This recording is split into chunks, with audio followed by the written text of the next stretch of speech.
Hello friends.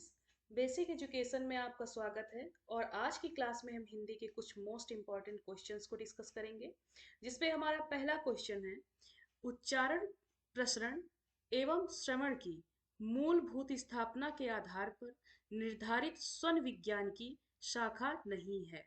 मतलब उच्चारण, प्रसरण एवं श्रवण ये तीन हैं जो कि हमारी स्वन विज्ञान जो है एक विज्ञान की है, जिसमें हम क्या करते हैं, जो हमारी ध्वनियाँ होती हैं उनके अध्ययन के साथ साथ हम ये पता करते हैं कि ध्वनियों का जो उत्पादन हुआ है वो कहाँ से हुआ है, उसका हम उसमें विस्तृत विश्लेषण करते हैं।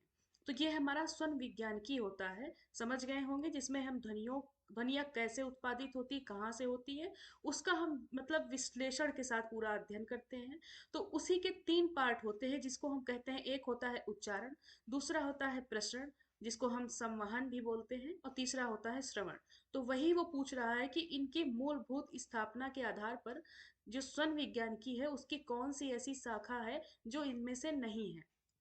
जिसमें हमने आपको बताया जो कि पहला है श्रुति मूलक स्वन विज्ञान, दूसरा है उच्चारण मूलक, तीसरा है संचारिक या संवहन मूलक, और चौथा है श्रवण मूलक। जिसमें अगर हम बात करें तो जिसमें हमारा है उच्चारण मूलक जो कि दूसरा है, ये भी है इसकी शाखा, दूसरा है संचारिक या संवहन मूलक, ये भी इसकी शाखा है, तीसरा है श्रवण मूलक स्वन विज्ञान। ये तीनों जो हैं ये स्वन विज्ञानिकी की शाखा हैं। लेकिन जो हमारा पहला है श्रुति मूलक स्वन विज्ञान, ये इसकी शाखा नहीं है। तो इसने यही पूछा है कि इनमें से कौन सी इसकी शाखा नहीं है, तो वो है हमारी श्रुति मूलक स्वन विज्ञान। नेक्स्ट क्वेश्चन है, निम्नलिखित वाक्यों में से गलत वाक्य चुने। आपको गलत वाक्य इसमें चुनना है, जिसमें हमारा पहला है ध्वनि या भाषा श्वसन क्रिया की उपजात है। तो ये हमारा ऑप्शन बिल्कुल सही होगा, क्योंकि जो भी हमारी ध्वनियां निकलती हैं वो हमारी श्वसन क्रिया का ही उपजात है, यानी उसी के द्वारा निकलती है। दूसरा है श्वसन नली से बाहर आने वाली दूषित वायु से ही ध्वनियां उत्पन्न होती है। तो ये भी सही बात है। जब हम श्वसन लेते हैं तो जैसे ही हम अपनी अंदर की CO2 को बाहर करते हैं तो ध्वनियां तभी बाहर निकलती हैं। तो यानी ये भी हमारा ऑप्शन सही है।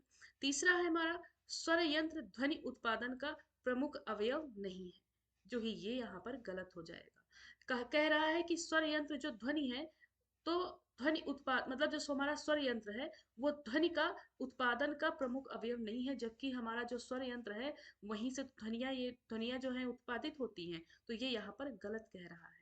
और चौथा है हमारा जिह्वा मूल के निचले भाग में छोटी जीभ के आकार का एक मांसल भाग होता है जिसे अभिकाकल कहते हैं।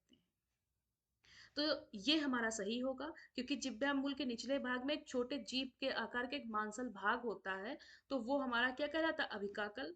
और जैसा कि आपने एक एड में भी टीवी में सुना होगा, विक्स की गोली लो खिचखिच दूर करो, तो गले में आपने एक मांसल भाग देखा होगा, उसी को बोलते हैं अभिकाकल।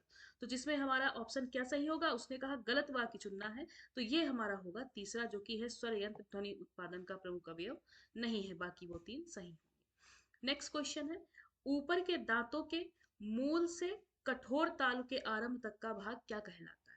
कि मतलब जब दांत के ऊपर जो हमारा मूल है और कठोर जो हमारा तालु है, तो उसके जो आरंभ का भाग है वो क्या कहलाता है। तो वो हमारा कहलाएगा, पहला ऑप्शन है ओष्ठ, दूसरा है मूर्धा, तीसरा है वत्स, और चौथा है उपरोक्त में से कोई नहीं, जो कि हमारा सही ऑप्शन होगा वत्स। ये हमारा क्या होगा, ये हमारे इसका आरंभ भाग होगा, कहाँ से, दांतों के मूल से लेके कठोर तालु के आरंभ तक का। नेक्स्ट क्वेश्चन है, मिलान करना है। तो मिलान कैसे करना है, जैसे पहला दिया हुआ है काकल, तो ये हमारा हो जाएगा उच्चारण स्थान, और जो अगला इसके सामने दिया हुआ है कंठ, तो ये हमारे एक इनके वर्ग हो जाएंगे। मतलब उच्चारण स्थान हमारा पहला हो जाएगा और इनका वर्ग, तो वही मिलाना है कि कौन सा उच्चारण स्थान किस वर्ग से संबंधित है, ये आपको बताना है। तो जिसमें अगर हम बात करें पहले की काकल, तो काकल जो हमारा उच्चारण स्थान है वो कहाँ से होता है, तो जो इसमें हमारा तीसरा सही होगा काकल्य से होता है। तो हमें ये देखना होगा काका कौन सा है जो तीसरा है, तो हम पहले में जाएंगे, नहीं है, दूसरा नहीं है, तीसरा नहीं है, यानी चौथे में काका तीसरा जो है हमारा काकल्य यहाँ पर मिल गया। अब बात करें कंठ की, तो कंठ जो हमारा उच्चारण स्थान वो कहाँ से होता है, उसका वर्ग है हमारा कंठ, तो यानी खा का पहला होगा, तो यहाँ देखिए खा का पहला है चौथे ऑप्शन में। तीसरा है हमारा वत्स, जो कि हमारा क्या होगा, इसका भी होगा वर्ड से। तो यहाँ पर हमारा क्या हो जाएगा, गा का चौथा हो जाएगा, ये आपको चौथे वाले में मिल रहा है। फिर है ओस्ट, तो ओस्ट का वर्ग कौन सा हो जाएगा, ओस्ट है, यानी कि हमारा चौथा ऑप्शन यहाँ पर सही होगा। इस प्रकार से नेक्स्ट क्वेश्चन की तरफ बढ़ते हैं। यहाँ पूछा गया है चा वर्ग के व्यंजनों को क्या कहा जाता है, जिसमें आपको यहाँ पर पढ़ना होगा हमारे क्या, जो भी हमारे उच्चारण स्थान है कि किस वर्ण का उच्चारण किस स्थान से होता है, ये आपको पढ़ना होगा, जो कि मैंने इसके पहले वीडियो बनाया है। आप हिंदी की प्लेलिस्ट में जाएंगे, अंदर हिंदी के क्वेश्चंस होंगे जिसमें मैंने उच्चारण स्थानों को बहुत कायदे से डिस्क्राइब किया है। उसको आप पढ़ लेंगे तो कोई भी उच्चारण स्थान होगा वो आप बहुत आसानी से बता देंगे।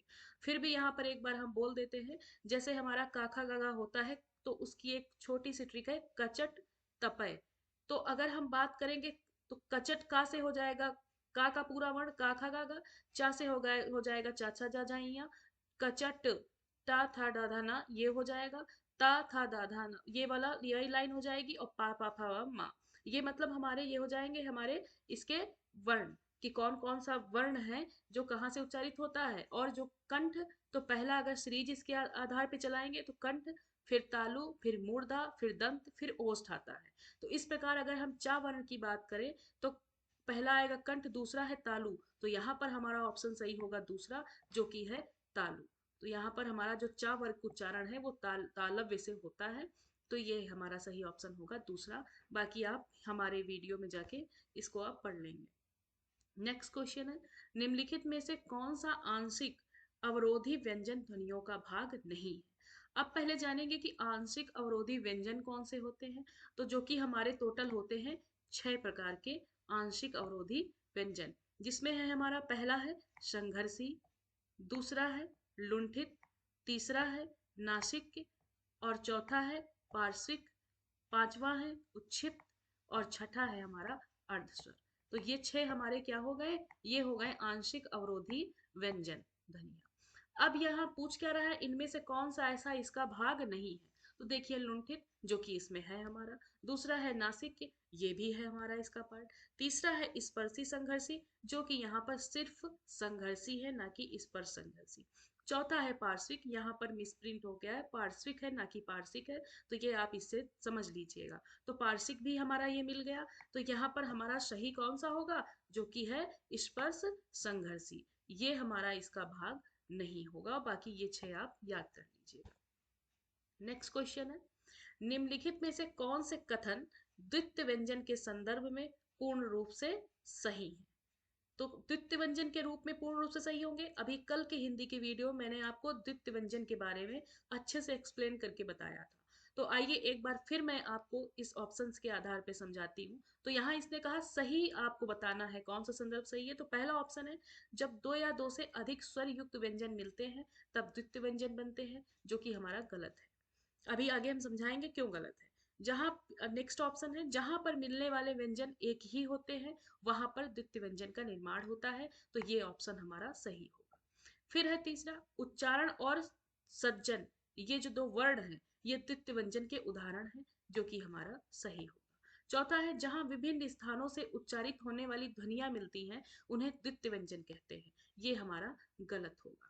अब आइए जानेंगे ये दो जो दूसरा और तीसरा क्यों सही है। तो द्वितीय व्यंजन मैंने आपको अभी बताया था पिछले वाले वीडियो में हिंदी के, कि जहां पर दो व्यंजन एक साथ उच्चारित किए जाए वहां पर द्वितीय व्यंजन होता है। जैसे अभी आप देख रहे हैं उच्चारण और सज्जन, यहाँ देखिए चा और चा एक साथ आए हैं, यहाँ देखिए सज्जन जा और जा एक साथ आए हैं, तो यानी कि जब दो व्यंजन एक साथ उच्चारित किए जाएं तो वहां पर हमारा द्वितीय व्यंजन होता है, तो सही होगा।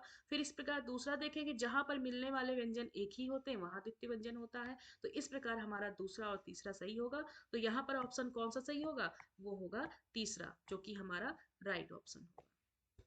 नेक्स्ट क्वेश्चन है भाषा की न्यूनतम इकाई क्या है। तो भाषा की हमारी न्यूनतम इकाई मैंने फिर पिछले वीडियो में डिस्कस किया था, जो कि मैंने आपको बताया था ध्वनि, लेकिन अब यहाँ तो ऑप्शन में है ही नहीं ध्वनि। पहला है हमारा स्वन, दूसरा है स्वरिम, तीसरा है संस्वन, और चौथा है उपरोक्त में से कोई नहीं। तो आपको हम बता दें कि भाषा की न्यूनतम इकाई कही जाती है हमारी ध्वनि, जिसको हम स्वन के नाम से भी जानते हैं। ये चीज आप ध्यान दीजिएगा कि छोटी इकाई जो भाषा की है वो है हमारी ध्वनि, जिसको हम स्वन के नाम से भी जानते हैं। फिर मैंने एक क्वेश्चन और डिस्कस किया था कि भाषा की न्यूनतम इकाई तो हमारी ध्वनि होती है, लेकिन अगर हम बात करें भाषा की सार्थक इकाई क्या होती है, वो भी मैंने आपको बताया था कि वो हम कहते हैं वाक्य को, जो कि भाषा की सार्थक इकाई होती है।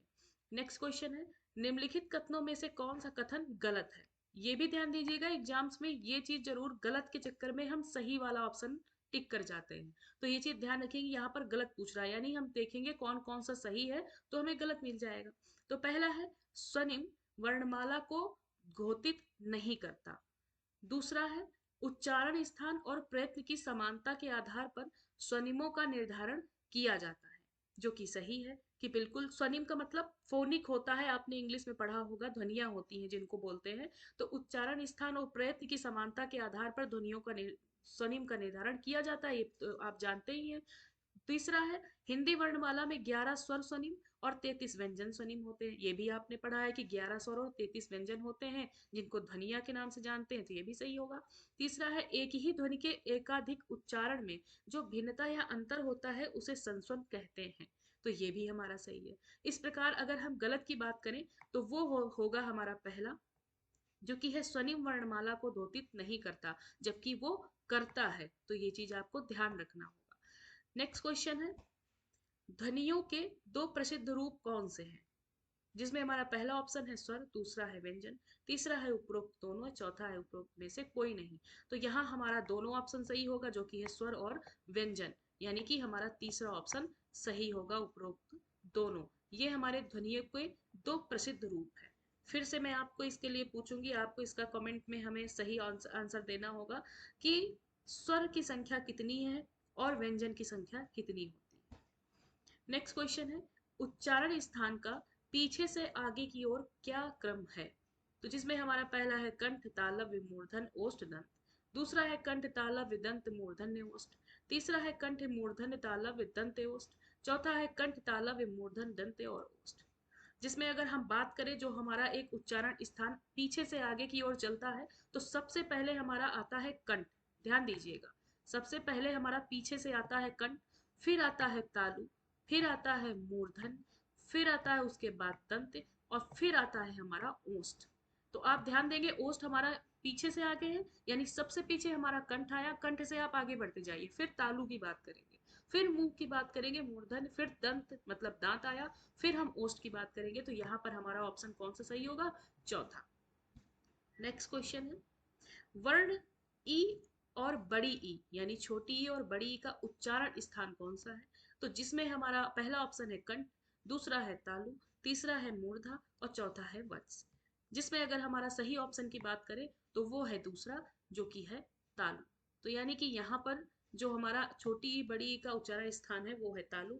फिर मैं आपको कहूंगी कि मेरे वीडियो में उच्चारण स्थान वाला वीडियो आप देख लीजिएगा, तो आपका ये उच्चारण स्थान संबंधी सारी कंफ्यूजन दूर हो जाएगी। नेक्स्ट क्वेश्चन है, निम्नलिखित में से कौन सा वर्ण उच्चारण की दृष्टि से दंत नहीं है। मतलब इनमें से कौन सा ऐसा वर्ण है जो उच्चारण किया जाए तो वो दंत नहीं होगा। तो जिसमें हम बात करें कि जो हमारे दंत वाले होते हैं उच्चारण स्थान, तो उसमें हमारा ये वाला जरूर लाइन आती है, ता था दा धा ना, ये हमारे दंत से उच्चारित होने वाले वर्ण हैं। तो अगर यहाँ पर कौन सा ऐसा वर्ण है जो नहीं आता, वो हमारा हो जाएगा टा, यानी टा हमारा ऐसा है जो कि दंत से उच्चारित नहीं होता, जबकि ता था दा धा ना ये जो हमारे वर्ण होते हैं वो दंत से उच्चारित होते हैं। अब यहाँ बात करते हैं घा का उच्चारण स्थान कौन सा है। तो जिसमें पहला है हमारा मूर्धा, दूसरा है कंठ, तीसरा है तालु और चौथा है दंत। जिसमें हम बात करेंगे घा का, तो घा आता है पहले वर्ग में, जो कि का खा गा घा, तो यानी पहला हमारा है कंठ। अभी आपको मैंने पीछे से आगे की ओर एक उच्चारण स्थान की सीरीज बताई थी, जिसमें पहला आता है कंठ, यानी कि हमारा कंठ क्या हो जाएगा, ये हमारा घा का उच्चारण स्थान होगा। नेक्स्ट क्वेश्चन है, जिन शब्दों के अंत में आ जाता है उसे हम क्या कहते हैं। मतलब जो शब्द हम लिखते हैं उसके अंत में आ अगर आ गया है तो उन्हें हम क्या कहते हैं। जिसपे पहला है हमारा ऑप्शन अनुस्वार, दूसरा है आयोग, तीसरा है अंतस्थ और चौथा है अकार। तो जिसमें अगर हम बात करें कि शब्दों के अंत में छोटा आ अगर आ जाता है तो उन्हें हम कहते हैं अकारांत। तो जिन शब्दों के अंत में आ जाता है उन्हें हम कहते हैं अकारांत। तो ये थे आज के हमारे कुछ इंपॉर्टेंट क्वेश्चन। अगर आपको ये क्लास अच्छी लगी हो तो इसको लाइक करें, शेयर करें और सब्सक्राइब करें। मिलते हैं नेक्स्ट क्लास में। Thank you so much.